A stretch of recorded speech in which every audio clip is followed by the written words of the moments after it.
بسم اللہ الرحمن الرحیم۔ آج ہم انشاءاللہ غسل سے متعلق کچھ احکام پڑھیں گے، چونکہ ہمارے ابھی طہارت کا ہی باب چل رہا ہے۔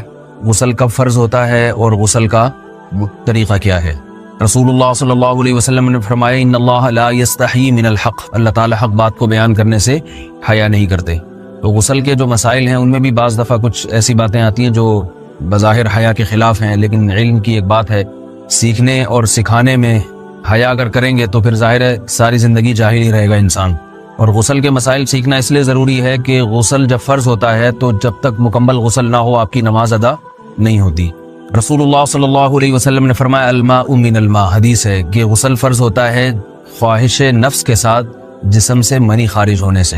مرد پہ غسل کب فرض ہوگا؟ جب اس کے جسم سے شہوت کے ساتھ منی خارج ہو۔ منی بالکل سفید رنگ کی چیز ہے، ایک ہوتی ہے مزی۔ شہوت پیدا ہونے سے اگر کسی کے مرد یا عورت کے صرف رطوبت خارج ہونا شروع ہو گئی، اس سے غسل فرض نہیں ہوتا۔ جب تک مکمل شہوت پوری نہیں ہو جاتی اور مادہ منویہ خارج نہیں ہو جاتا، چاہے احتلام کی صورت میں ہو یا کسی بھی طرح سے ہو۔ مردوں کے ساتھ چونکہ یہ بہت زیادہ ہوتا ہے، نائٹ فال کی صورت میں مردوں پر غسل کی یہ صورت بہت زیادہ فرض ہوتی ہے۔ جیسے ہی بلوغت ہوتی ہے تو احتلام شروع ہو جاتا ہے، ہفتے میں 1 دفعہ 2 دفعہ 3 دفعہ، بعض نوجوانوں کو روزانہ بھی 2 دفعہ ہوتا ہے۔ جبکہ خواتین میں یہ والے غسل کی صورت بہت ہی کم ہوتی ہے کہ ان کو نائٹ فال ہو یا اس طرح سے غسل فرض ہو۔ ہزاروں میں کسی ایک عورت کے ساتھ ایسا ہوتا ہے۔ ایک صورت تو یہ ہے غسل فرض ہونے کی۔ دوسری صورت کیا ہے کہ جب انسان اپنی زوجہ کے ساتھ ملاپ کرے اور انٹرکورس ہو جائے، چاہے اس صورت میں ڈسچارج دونوں میں سے کوئی ہو یا نہ ہو، لیکن دونوں پہ غسل فرض ہو جائے گا، مرد پہ بھی اور عورت پہ بھی۔ یہ تو مردوں کے غسل کے فرض ہونے کا ہے۔ مردوں کے غسل میں ایک چیز یہ بھی ہے کہ اگر آپ نے رات کو نیند کی اور صبح آپ اٹھے اور آپ نے کپڑوں پہ نشان دیکھا، اب آپ کو یہ پتہ نہیں چل رہا کہ یہ منی کا نشان ہے یا مزی کا ہے، تو بھی آپ پر غسل کرنا فرض ہے۔ یہی سمجھا جائے گا کہ یہ آپ خواب میں ڈسچارج ہوئے ہیں۔ عورت پر جو غسل فرض ہوتا ہے ایک اور صورت میں ہوتا ہے کہ جب خواتین کو ایام آنا بند ہو جاتے ہیں، حیض یا نفاس سے جب پاک ہو جائیں، تو بھی ان پہ غسل فرض ہے۔ یہ تو غسل کی فرضیت سے متعلق احکام تھے۔ کچھ چیزیں ایسی ہیں جن میں غسل سنت ہے، فرض نہیں ہے۔ جمعہ کے دن غسل کرنا رسول اللہ صلی اللہ علیہ وسلم نے بہت زیادہ تاکید کی ہے۔ سنت کی 2 قسمیں ہیں، سنت مؤکدہ اور سنت غیر مؤکدہ۔ مؤکدہ وہ ہوتی ہیں کہ جن کو چھوڑنے کا اگر کوئی معمول بنا لے تو گناہ کا خطرہ ہے، اور ایسا شخص قابل ملامت ہے، اسے شریعت ملامت کرتی ہے، برا بھلا کہتی ہے۔ تو غسل سنت مؤکدہ ہے ہفتے میں 1 مرتبہ، چاہے جمعے کے دن ہو یا کسی بھی دن ہو۔ جو مسلمان ہفتے میں 1 دفعہ بھی نہیں نہاتا، وہ کتنا ہی نیٹ کلین ہو، مگر شریعت کی نظر میں وہ قابل ملامت ہے، اسے تانے دینے چاہیے کہ شرم نہیں آتی ہو مسلمان مگر رہتے ہو بھنگیوں اور چماروں کی طرح۔ ملامت تو اسی کو کہتے ہیں نا۔ اس کی دلیل رسول اللہ صلی اللہ علیہ وسلم نے فرمایا، صحیح حدیث ہے، حق علی کل مسلم ان یغتسل کل اسبوع مرتن، کہ ہر مسلمان پر لازم ہے کہ وہ ہفتے میں کم از کم 1 مرتبہ غسل کرے۔ ہر مسلمان پر لازم ہے، چاہے اس پہ غسل فرض نہ بھی۔ اور کس دن بہتر ہے؟ جمعہ کے دن۔ نبی صلی اللہ علیہ وسلم نے حکم دیا ہے کہ جمعے کے دن غسل کیا جائے۔ امام احمد ابن حنبل کا مذہب یہ ہے کہ جمعے کے دن غسل کرنا واجب ہے، صرف سنت نہیں ہے بلکہ واجب ہے، لیکن جمہور کا مذہب یہ ہے کہ سنت عمل ہے۔ غیر مسلم جب اسلام قبول کرتا ہے تو اس وقت بھی اس کے لیے غسل کرنا سنت ہے۔ جب ہم مردے کو نہلاتے ہیں تو جو مردے کو نہلائے اس کے لیے بھی خود غسل کرنا افضل ہے، سنت عمل ہے۔ عید کے دن غسل کرنا سنت عمل ہے۔ تو یہ وہ تمام مواقع ہیں جن میں غسل کرنا رسول اللہ صلی اللہ علیہ وسلم کی سنت ہے۔ غسل کا طریقہ کیا ہے؟ غسل میں 3 چیزیں فرض ہیں، منہ بھر کے قلی کرنا، ناک میں پانی ڈالنا کہ ناک کی جو نرم جگہ ہے یہ اچھی طرح تر ہو جائے، اور پورے جسم پہ 1 مرتبہ پانی بہا دینا کہ جسم میں بال کے برابر جگہ بھی خشک نہ رہے۔ یہ تو ہے فرض، یعنی یہ کام کسی نے کسی بھی طرح سے کر لیا تو غسل ادا ہو جائے گا، چاہے اس کی نیت غسل کی تھی یا نہیں تھی۔ کوئی آدمی چلتا ہوا جا رہا ہے، پھسل کے تالاب میں گر گیا، پورے غوطے کھا کے باہر نکلا، قلی کر لے اور ناک میں پانی ڈال لے تو غسل اس کا ادا ہو جائے گا۔ البتہ چونکہ نیت نہیں تھی لہذا غسل کا ثواب نہیں ملے گا، ثواب نیت کے بغیر نہیں ملتا انسان۔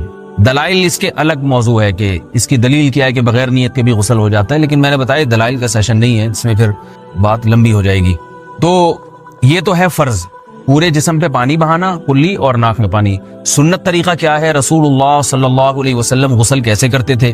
سنت طریقہ جس پہ جو اختیار کرنا چاہیے، وہ طریقہ یہ ہے کہ جب آپ غسل کے لیے بیٹھیں تو سب سے پہلے وہ جگہ دھوئیں جہاں نجاست اور ناپاکی لگی ہوئی ہے.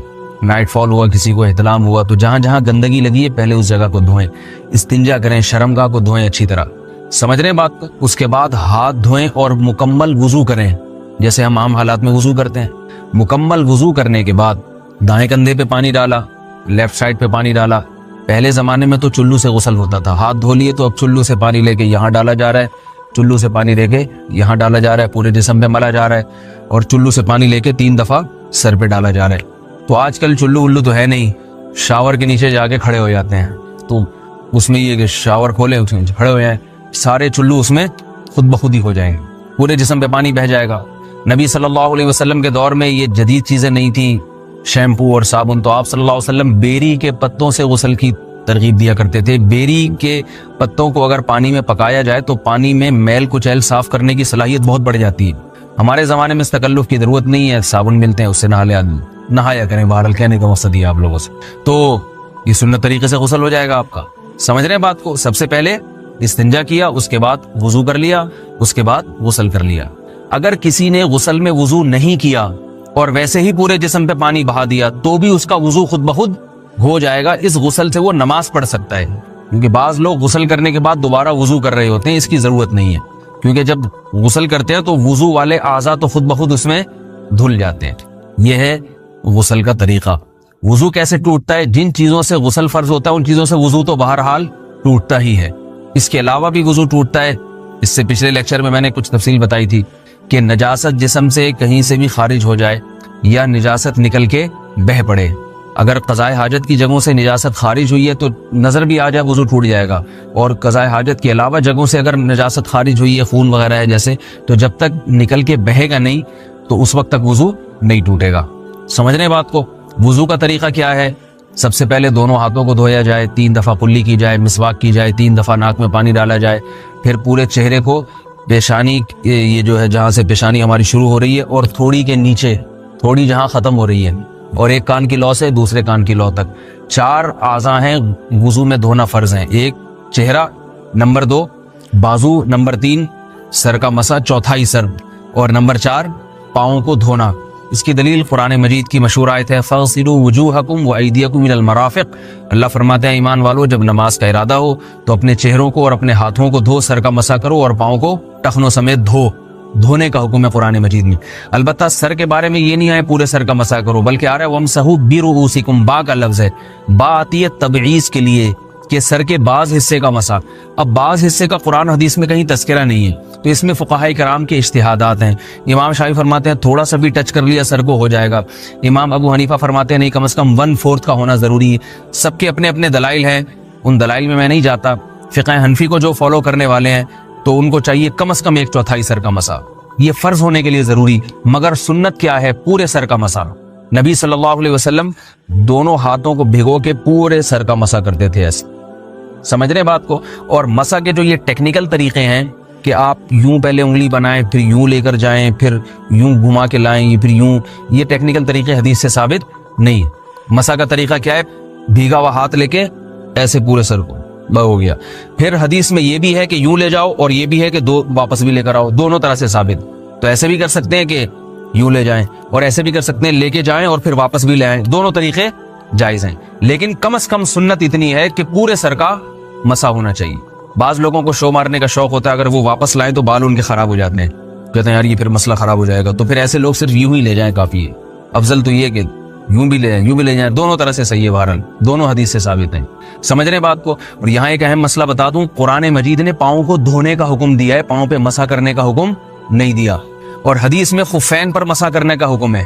تو قرآن اور حدیث کو فقہاء نے جمع کیا ہے, لہذا وہ موزے جن میں آسانی سے پاؤں دھوئے جا سکتے ہیں ان میں چاروں ائمہ کے نزدیک پاؤں پہ مسا کرنا جائز نہیں. سعودی عرب میں جو بعض سلفی حضرات اور یہاں ہمارے یہاں بھی اہل حدیث حضرات نے عام موضوع پر بھی جو مسا کی ایک روایت ڈال دی ہے, اسلاف میں, تابعین, تبع تابعین میں اور چاروں ائمہ کے مذاہب میں اس کا ثبوت نہیں ملتا. اگر اسلاف میں کوئی قائل بھی ہے تو ایک شاذ قول, اکا دکا قول ملتا ہے, ورنہ یہ ائمہ اربعہ کے مذہب کے خلاف ہے. اور جو احادیث جو نقل ہوتی ہیں صحیح سند کے ساتھ ان کے بھی خلاف اور قرآن کی آیت کے بھی خلاف ہے.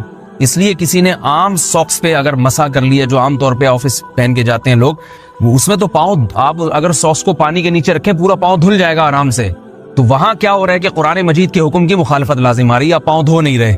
تو اس لیے ہم یہ سمجھتے ہیں کہ اس صورت میں نماز ادا نہیں ہوگی. سعودی عرب میں بعض سلفی حضرات نماز پڑھاتے ہیں، وہ ایسے ہی کرتے ہیں کہ عام ساکس پہ مسا کر کے نماز پڑھا لیتے ہیں.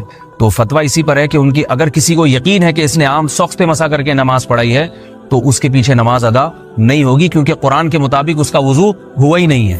صدیوں تک کوئی بھی اس قول کا قائل نہیں رہا ہے کہ عام ساکس پہ بھی مسا ہو جاتا ہے. یہ ابن تیمیہ رحمہ اللہ تعالیٰ 7ویں صدی میں اس کے قائل تھے، اور تابعین میں اکا دکا قول ملتے ہیں اس کے، لیکن شاذ قول ہیں، مرجوح قول ہیں جن پر امت نے فتویٰ نہیں دیا. اور اب سعودی عرب میں بعض سلفی حضرات اس کے قائل ہیں. ہمارے ہاں اہل حدیث حضرات بھی چونکہ اکثر سعودی عرب کے سلفی حضرات ہی کو فالو کرتے ہیں، تو انہوں نے بھی وہیں سے یہ فتویٰ لیا ہے.